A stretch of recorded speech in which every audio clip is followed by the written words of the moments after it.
381 पृष्ठ 381 ये है शास्त्र प्रचार के लिए वैदिक यंत्रालय। ये कोई प्रकरण है इनका, उसमें लिखा है। ये देखो अश्वनी, ये 381 पृष्ठ है। अश्वनी द्वितीया पूर्णिमा 1936 विक्रमी तदनुसार अक्टूबर 1883 में इनकी मृत्यु होगी। 4 साल के बाद गुरुवार को सायं 6 बजे दानपुर पहुंचे। उनके साथ पंडित भीमसेन, पंडित देवदत्त, एक अन्य पंडित एवं साधु तथा एक सेवक था। आर्य समाज के सभासदों के अतिरिक्त सैकड़ों लोग उनके दर्शनार्थ एवं स्वागत हेतु स्टेशन पर उपस्थित थे। जिस समय महाराज गाड़ी से उतरे उस समय उन्होंने किनारीदार धोती तथा किनारीदार दुपट्टा धारण कर रखा था। सिर पर रेशमी कोट, रेशम का कोट पहने थे। शरीर पर रेशम का कोट पहने थे जिसमें चैनदार घड़ी लगी हुई थी। उन्हें बाबू माधोलाल के घर पर लाया गया, जहाँ स्वामी जी ने चाय के साथ कुछ अल्पाहार किया। यहाँ वहाँ तो नंगे बैठे हैं। अरे सन 1879 में सिर पर टोपी, लाल हाथ में रेशम का रुमाल, और तरह क्या करना। अब यहाँ ये सांग जोड़ रहे हैं, किनारीदार धोती, किनारीदार दुपट्टा, रेशमी कोट, घड़ी लटका रखी मैं ऋषि जी ने, अर्नों को फिर चाय पी उनने। हे भगवान, हे परमात्मा, तो ये थे वो मैं ऋषि।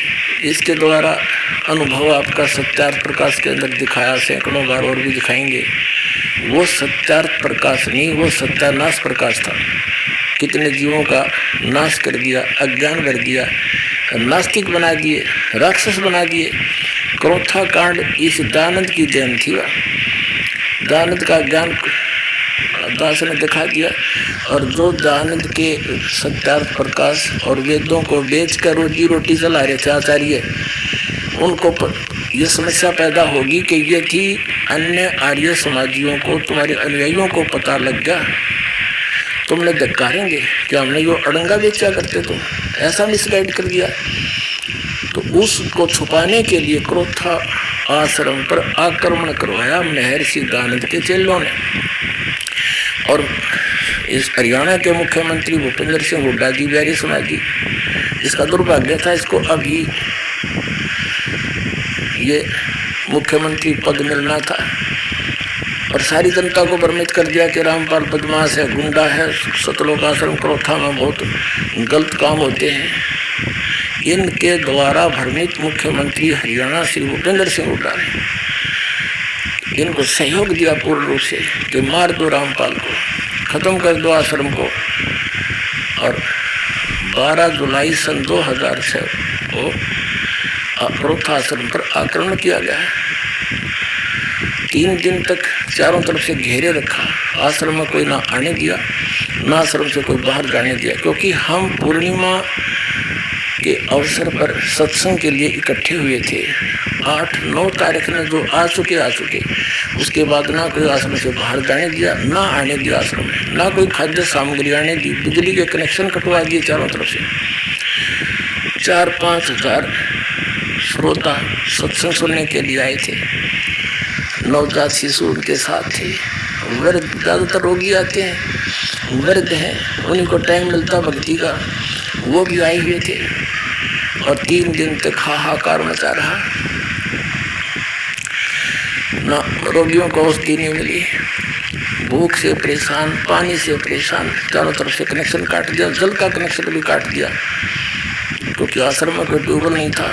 नहर के पास से ट्यूबवेल आ गया तो उसकी सब उखाड़ दी, पाइप ली। नहर से आर्य समाजी भूपेंद्र सिंह हुड्डा मुख्यमंत्री की सह से, और 9 जुलाई सन 2006 से और 12 जुलाई सन 2006 तक हमें बंदी बना कर रखा और फिर 12 जुलाई को आक्रमण कर दिया।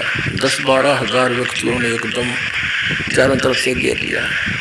अब आश्रम में उपस्थित भगतजनों ने देखा कि भीड़ उग्र है, पुलिस कुछ करने को तैयार नहीं है। उन्हें कुछ गोलियां भी चलाई, अश्रु गैस भी छोड़े, लेकिन वो फॉर्मेलिटी समझो। और जनता जब आगे बढ़ती गई तो हमारे भक्तों ने भी हवाई फायर किए उन बूढ़े बुजुर्ग नवजात शिशु रोगी बहन बेटी भाइयों की सुरक्षा के लिए।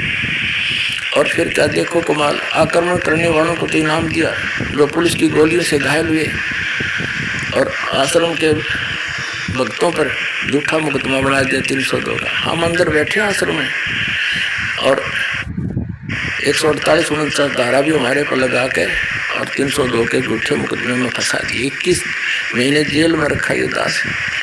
लेकिन कहते हैं परमात्मा जिसके साथ है उसका कोई बिगाड़ नहीं सकता। हमने किसी का बुरा करा नहीं, सोचा भी नहीं और ना सोचे। जिन्होंने हमारे साथ ऐसा जुल्म किया है हम उसके साथ आज भी प्रतिशोध का कोई उद्देश्य नहीं रखते, ना रखेंगे, क्योंकि हमारा उद्देश्य है।